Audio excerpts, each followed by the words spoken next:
As healthcare moves away from traditional fee-for-service models, providers need a strategy to stay competitive. That's where Strategic Healthcare Partners comes in. We offer expert consulting and ongoing management oversight for providers looking to form an accountable care organization. From financial feasibility analysis to helping you choose the right ACO in a crowded market, SHP provides the clarity you need to make informed decisions and transition to value-based care. Learn more at shpllc.com.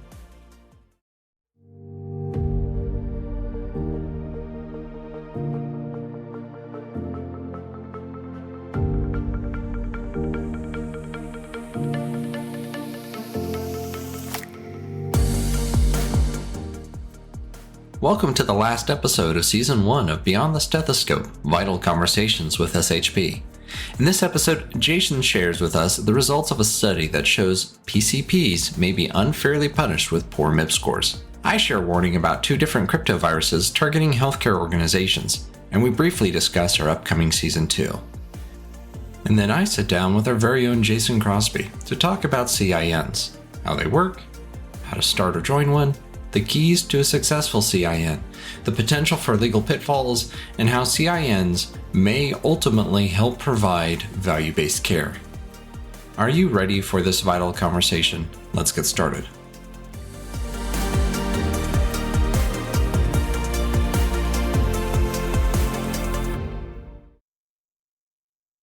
Good morning, Aaron. How are you today? I'm doing pretty good, Jason. How about you? Fantastic. We are here in the holiday season. Today is our last of 2022 as far as our podcast interviews. So excited to kick this one off. It's been a fun trip during the last 10 weeks here.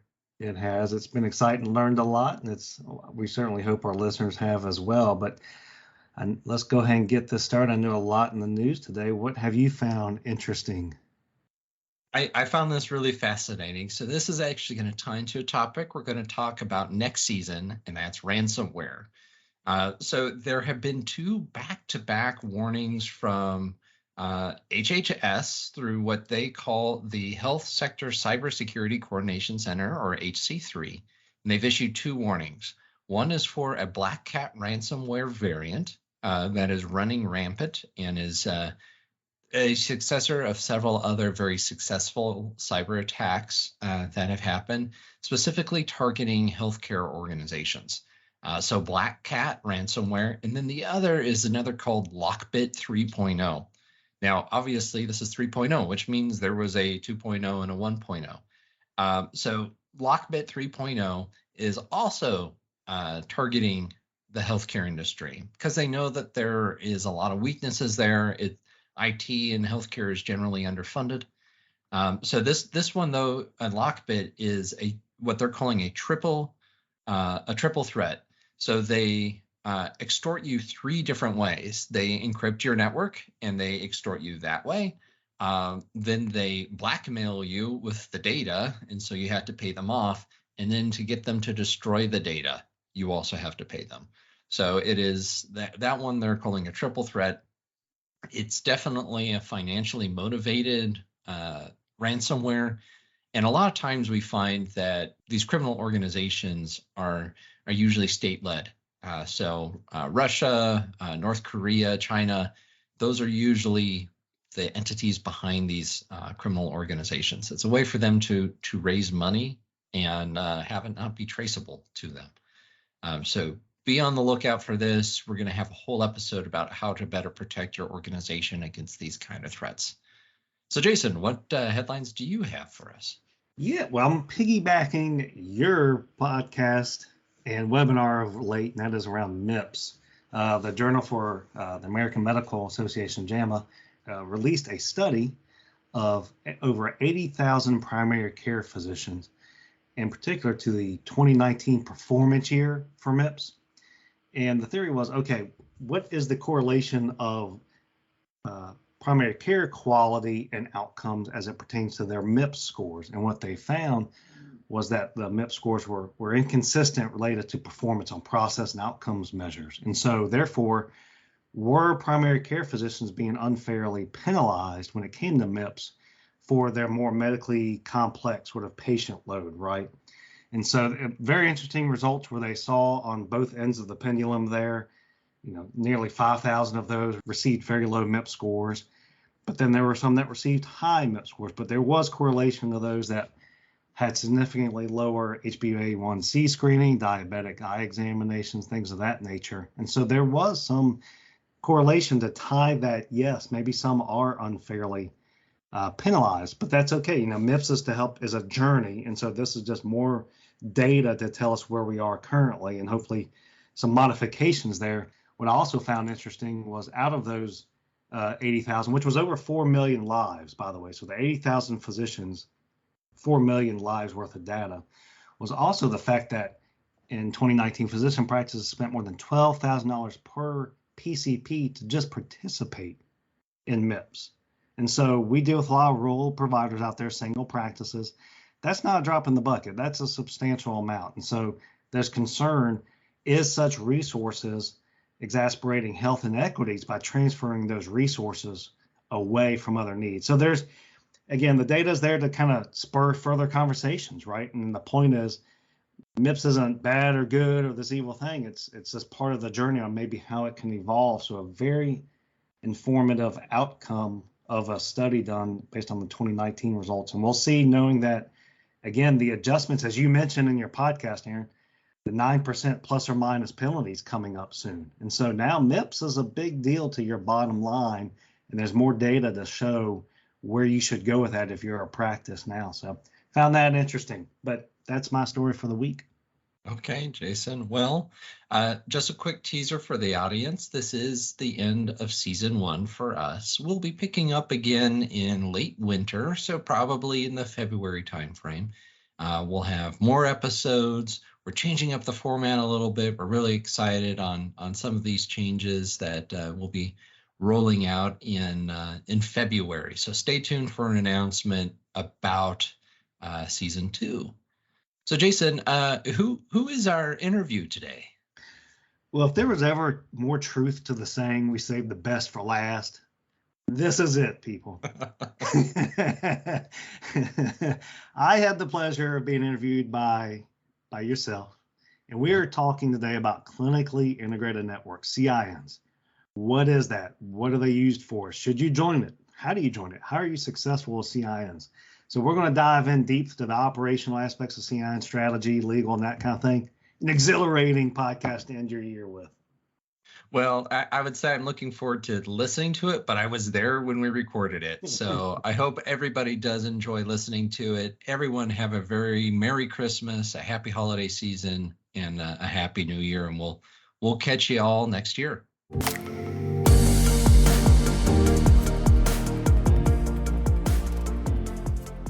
Well, hey there. Good morning, Jason. How are you doing today? Hey, good morning, Aaron. Good morning, everybody. Good to be here. Yeah. Alrighty. Well, we are here today with actually what should be a fairly familiar voice is Jason Crosby. You may have heard him doing some interviews as well. And so we're going to talk, though, not about how to do a podcast, but some of the other things that Jason is well versed in. And so I guess help us understand, Jason, what is your background? What makes you a vital conversation? So my first taste of healthcare came about 25 years ago, actually during kind of an undergraduate internship at a local health system with a couple of different units in the hospital. And from there, I was just hooked. And so fast forward a few years, went through grad school, all that. So my first, air quotes, real job was an entry-level decision support analyst at a different health system. Was there for several years in decision support and IT, did the project management thing, did the Six Sigma, and ended up manager of decision support, which was my first management gig. And probably still this day, one of my favorite jobs. Really enjoyed that. Left there, became finance director for a large ER physician group, and then came to SHP about 13 years ago. And so honestly, which looking back, the health system and the practice settings really, I would say, helped me greatly coming into a consulting world wearing multiple hats and trying to be all things in all settings. And so that's kind of been the journey. Wow. Yeah. You kind of run the gamut of healthcare types too, the hospital world to the practice world and now the consulting world. So I know one of the specialties that you deal with within SHP are CINs. Tell me a little bit about those for those in the audience that may not be familiar with what a CIN is and, how are you engaged with that? Yeah, so let's get ready for a 3-letter alphabet soup here. CIN, a clinically integrated network. So go back about 25 years, 30 years or so, the FTC came in and that's the Federal Trade Commission established their formal definition, and not to bore everybody with what that is, but it highlighted some keywords that are applicable to everybody listening today, right? And exist in another form of CIN definitions. Independence, cooperation, collaboration, modifying practice patterns, controlling cost, improving quality. Those same things we hear about today that are still a consistent sort of basis or a theme that providers work from today. But in essence, a CIN is simply as a clinically integrated network, even though it's got many definitions, it's its own legal entity. It's comprised of multiple organizations, including providers, physicians, health system, ancillary groups, et cetera, that basically it's intended to achieve what we now know and call the AAA principle of healthcare, right? So these entities, they take on various forms, various modes of evolution. The most typical being your PHO, just adding another 3-letter acronym out there, a physician hospital organization type of entity where you have a hospital alongside their employed physicians, oftentimes the community independent providers. The other common form we see is a collection of independent docs, or an IPA, each of which we've worked with in the past and we do today. Honestly, due to that vagueness, it's kind of hard to say how many of CINs are out there, but a few years ago, Becker's released a study of theirs. They estimated over 500, and this was a good few years ago. But as you can guess, many don't advertise themselves for such. And so it's kind of hard to identify the CINs out there and really what they're about. But in essence, that's what a CIN is. You brought up another little alphabet soup there, IPA. How does a CIN and an IPA differ? Or is it one of those situations where there's kind of a Venn diagram overlay of both? Yeah, great follow-up there. Independent Physician Association. Imagine a stair step of collaboration and legal framework. IPA is going to be your first step. CIN is your natural evolution to a second step. Then you have ACOs, et cetera, right? And so the difference is the legal framework. And we're going to probably touch on that quite a bit here. But within an IPA, there is restrictions in terms of what you can discuss openly and information that can be shared. Then in the CIN as a legal entity, once you have that designation and legal framework around you, you're sort of covered, if you will, under that legal umbrella to have open conversations with other providers outside of your walls that you cannot have in an IPA. So to your point, yes, IPAs are typically more managed care contract, fee for schedule sort of focus. CIN is going to be a little bit more value-based care oriented, working with employers, things of that nature. So there's a definite legal structure that differentiates the two. So, obviously we're SHP. One of the services that we offer is CIN management and development. How did SHP start playing in that space? Yeah. So around 2013-ish, 2014, we had an IPA client of ours. It had roughly 25 independent specialty-based groups, right? And they're in a market that did not have a value-based care present. So one of the physicians literally were sitting in a board meeting and they brought it up like, guys, how can we collectively move towards value-based care as a group?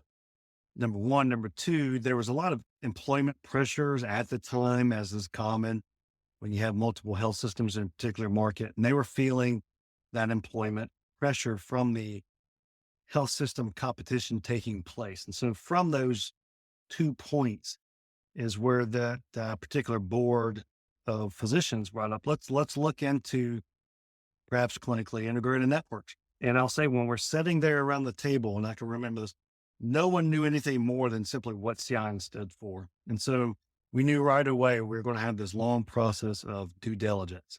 And so a few of us within SHP split up the duties, went off for about 9 or 10 months during this due diligence, and came out creating a separate LLC for the same group. That way the members could say, yes, I want to be in both. No, I just want to stay in the IPA, but allowed them to have a different entity in which could serve the purpose of a CIN, right? But the IPA was a matured organization, matured contract portfolio.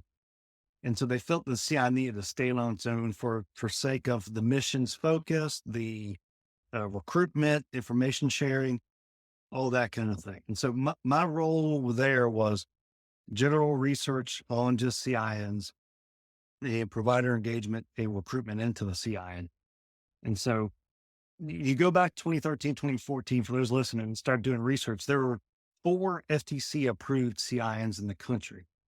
And so my first task was reading through those fun legal documents, right? And so 25, 30 page PDFs by the FTC on those 4 CIN reviews, which was actually very helpful. And then I started to reach out and interview 2 of those to kind of listen to their successes, their failures, and just overall sort of recommendations to us as launching that venture. So since then, after that CIN, we've launched several others that range from creating CINs from scratch to a single provider group that reached out about, tell me more about CINs. We took existing IPAs, such as that one, evolved into CINs, and we took and still manage PHOs that subsequently launched CINs. And so they take different formats, and we've been able to manage those over the years. And so we have several now that we manage that are IPA focused and some that are PHO focused. What we've seen is the core principles remain the same, right? And the reasons folks want to get into the CINs, the obstacles, they've generally been the same regardless of the market, regardless of the provider types or the provider settings. We've done them now. We've got CINs in urban markets. We've got them in rural markets. We've got them in the South. We've got them in the Midwest. And when we reflect on those, it's kind of surprising how similar the conversations are within each of those, and same barriers, same mission, that sort of thing. And so, and I'll say, while we were a little hesitant at first, and we still sometimes are a little bit more restrictive on what to take on, we feel that our success as managers of IPAs, right? And so that includes our services around provider enrollment, managed care contracting, or analytics group, those types of things, naturally transition to managing CINs. Not to mention, just one of our goals as a company is to kind of stay tip of the sword from a market dynamic standpoint, right? What's going on? How can we learn? How can we stay ahead of the curve to be good consultants to our clients? And the CIN really allowed us to do that. And I think makes us better consultants in general. So fast forward now, here we are 8 years later. Again, we've got several CINs in different markets, and I think we're just better off for it. You know, SHP's really been on the forefront. It sounds like if CINs are still relatively within the last decade or so invention, SHP's really been there since get-go. It sounds like. We try to learn from our clients as much as they try to learn from us. And that, I think, allows us to apply those principles regardless of the market. And it's also just an advantageous sort of venture by the providers themselves, which is exactly why we're in the game, right? Right. Also, obviously, SHP lowers the ramp, or at least makes it easier for a provider or a practice to form or join a CIN. But where does one begin? Is it just, pick up the phone and call SHP, or SHP aside, where does someone who wants to go into the alphabet soup, where do they start? Yeah. Great question. Before you even call us, I would, a couple of things. Number one, appreciate patience, because the education and due diligence to simply think about and launching this initiative will take several months at a minimum. So acknowledge the fact that this is not going to happen next month or the next quarter, and most likely will be closer to the next year before it's up and going. So be patient. Second, educate yourself. There's an abundance of material out there about CINs, both good, bad, and the ugly, right? And so, as I mentioned before, there's hundreds of CINs. Reach out to them. There's consultants like us, obviously. There's webinars.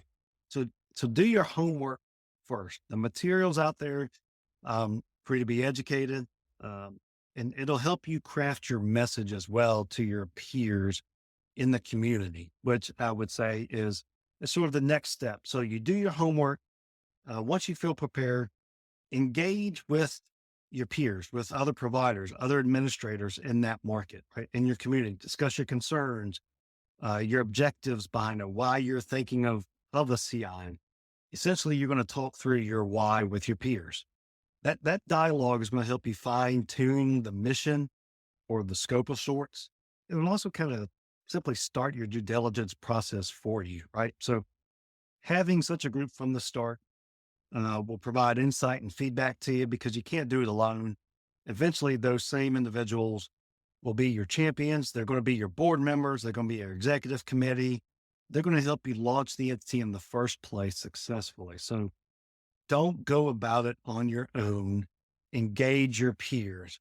So fast forward. Now you've got your peers, you're educated. You've got a grasp of your objectives, your partners. Find legal counsel. Don't go out, try and get contracts. Don't buy any platforms. Engage legal counsel. Yes, this will be unquestionably your largest expense for the first full year, but it's worth every penny. And as I communicate to folks, there's two swim lanes with CIN success: legal and operational. Start with legal. Okay. First of all, they'll help you refine those objectives I mentioned, the mission behind the venture. The discussion also with your counsel will transition naturally to what a successful operational game plan looks like. And also, once you have that legal conversation, you're going to get a better idea of the budget, right? We see it so often that when push comes to shove, the budget is the biggest obstacle for the CIN to move forward successfully. And so once you have that conversation, you'll be able to better have those projections early on. Establish them with that peer group I just mentioned.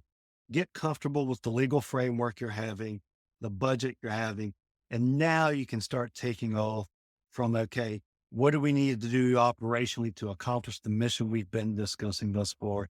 And that's where your operational game plan comes in. But those would be my first couple of steps. Educate yourself, engage your peers, and talk to legal counsel from the get-go. That's my first 3 tips. Well, I think that leads to another question. What sort of legal counsel? Obviously, there's a lot of lawyers out there. I think the local Savannah market has one lawyer for every half person, it seems. So what sort of attorney would they be looking for? Business, healthcare? What typically have you seen been the most successful for CINs to use? Yeah, those that have worked with definitely healthcare, those oriented with healthcare networks, healthcare plans, any of those we've worked some that have recently left the FTC themselves. And so those that are used to M&A activity, collusionary type or collusion-based sort of activity, they're going to be most advantageous for you. They're going to be the ones that can best identify those red flags to be aware of. And they are going to be focused on things like market share providers, appropriate compliance, right? When a provider's out of compliance, do you have a mechanism in place? They're going to be focused on that. So those that have that position-based background around M&A in particular and collusion-based activity, oftentimes it's going to be a larger group It's going to be hard to find, a law practice with 2 or 3 attorneys that have that sort of experience. So you might get one that's left the FTC recent and they're on their own, but oftentimes it is going to be the larger group. And yes, they're going to be a large hourly fee as well, but definitely worth it. Yeah. Yeah, no doubt. Okay, I know we're running out of time here, so we'll get to the last couple of questions. So as the CINs continue to mature, again, it's kind of that newer thing within the last decade or so. Um, it, it's it feels like that there's new goalposts that have been formed. So, what can a new CIN expect to see as those goalposts being today? And how can they measure their success against those key metrics? Yeah. So I try to emphasize a few pillars, if you will, right? So be focused on appropriate and engaged governance structure, a data information plan, member engagement, an engaged community partners and champions, and then finally a product deployment strategy, one that's flexible, not focused on one, carrier or plan or mechanism. So as you talk through how to measure your success and metrics, it kind of falls under those key pillars that I've just mentioned. And you want to separate those because you'll need different folks and champions within each of those, right? And when I talk about product deployment, for example, be mindful of things like direct to employer agreements. Don't be so focused on just, oh, I got to get my particular carrier plan up with things of that nature. Start looking at MA plans as well as commercial plans. Everything should be on your radar as far as a product deployment. But to go a little bit more granular in your question, a couple of those pillars I mentioned, governance, for example, right? Your board is often comprised of physicians and administrators. Your executive committee is typically administrator driven. And then that next group of individuals you've got to launch is a QA committee. That is vital. That's going to come up in the first 15 minutes with your legal counsel. There are others you can launch as well, right? Finance and contracting committee, IT committee, et cetera. But start with those 3, your board, your executive committee, your QA committee. We won't get into that. That's a whole other episode of it in and of itself. And then data, again, that will come up as well in the first 15 minutes with legal counsel.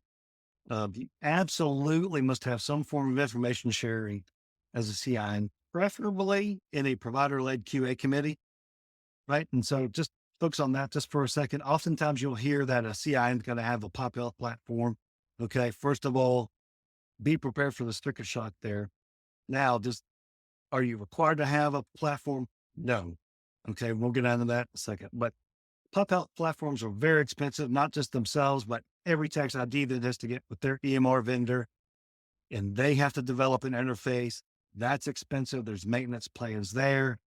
And so don't just stop there. There's other paths to success from that legal checkbox that has to be met with data, right? There's HIE options, health information exchange options. They're often less expensive. Folks are often already submitting data, most importantly, the hospitals, and they're getting better from a reporting perspective. Another option, and the favorite of mine, is work with your TPAs, your carriers, your employers. Oftentimes they've got tools in place and they've got specific programs they want to focus on and work with you. So therefore they can supply information to you. So you're not even have to worry about the costs or the resources it takes to store that information. I'll give you a very specific example. We have a PHN that's a CIN. They launched its QA committee solely with one large employer. The TPA supplies 2 or 3 PDF reports every month. That QA committee now knows they have to review those reports for that one employer and the discussions around areas of improvement. Okay. And that helps your governance structure that I mentioned before, because that committee needs to be in place and comprised of employee docs, independent docs, differing specialties, things of that nature. And you're able to document the minutes of that committee. So you see the sort of stair-step benefits of working with a TPA, for example, and launching the QA committee, because you've got to document minutes for that committee. Your legal counsel is going to ask you that. And there's a ton more we can get into with governance, like compliance plans, things of that nature, but proper credentialing, policies and procedures, communication, things like that. But the key success is being around proper governance structure, then the information sharing that goes along with it. To dovetail a little bit about pop health tools and those other analytical tools, obviously we have QPP, we have the quality payment program and all the ways to participate in that. Do you see CINs as a way to participate in QPP using those sort of tools? Oh, absolutely. I think whether it's QPP, we've got a client that was an IPA that became a CIN, and they became a CIN so that they can get in to an ACO and be a more successful ACO. So the CIN was sort of a prep work to be a successful ACO for engaging in that contract. And so I would take the same and apply it to QPP, in that group can collectively work together, brainstorm together. And that's another benefit of the CIN, is simply the networking with your peers of what tools do you use? What resources do you have? They can become their small group in terms of gathering the data necessary and submitting, right? And I'll default to Aaron's QPP podcast on that. So I'm getting in the weeds there, but again, the collective nature of a CIN and the education and networking around it will also benefit you in your QPP venture. So yes, I would definitely agree with that. Okay. Well, thank you, Jason. I know we're coming right up on time. So if folks want to learn more about CINs, how to form one or how to participate in one, how can they get in touch with you? Yeah. So feel free to give me an email, Crosby, JCROSBY at shpllc.com. Let's schedule a call. We typically just talk through with you. I've got some key questions and various documents that serve as a template just to help get your mind thinking along those lines. And then you can go off and do your necessary due diligence. Yeah, let's set up a good 20 or 30 minute call. And I think that'll be of great help to you. That's great. Anything else you want to make sure our audience knows about before we head out? So guys, just don't get overwhelmed. It's just like when you guys had to implement EMRs and MIPS came out, there's an overwhelming feeling because of the amount of information out there. Simplify it. It's not as complex as it's going to feel when you're reading, but just simplify it and be patient and give folks like myself a call. We'll help walk you through it. Alrighty. Well, hey, thank you, Jason, for your time today. I know you got a busy schedule, so thanks for clearing a few minutes for us to talk. Appreciate it, Aaron. Thank you. And thanks for everybody for listening. You've been listening to Beyond the Stethoscope, Vital Conversations with SHP. This has been a production of Strategic Healthcare Partners. Your news hosts today were Jason Crosby and me, Aaron Higgins. It is produced and edited by Nyla Wiebe. Our social media content producers are Nyla Wiebe and Jeremy Miller. And our executive producers are Mike Scribner and John Crew. For more information about SHP and the services we offer, including the back library of episodes, episode transcripts, links to resources discussed, and much, much more, please visit our website at shpllc.com. Thanks for listening. You already know that understanding your data is key to improving patient outcomes and financial performance. But how? At Strategic Healthcare Partners, our analytics services help turn your EMR and other data sources into actionable insights. From identifying areas for improvement to guiding you through implementing changes, SHP supports you every step of the way. Our performance analytics service dives even deeper, providing custom reports that help you stay ahead in the transition to value-based care. Unlock your data's full potential with SHP. Learn more at shpllc.com.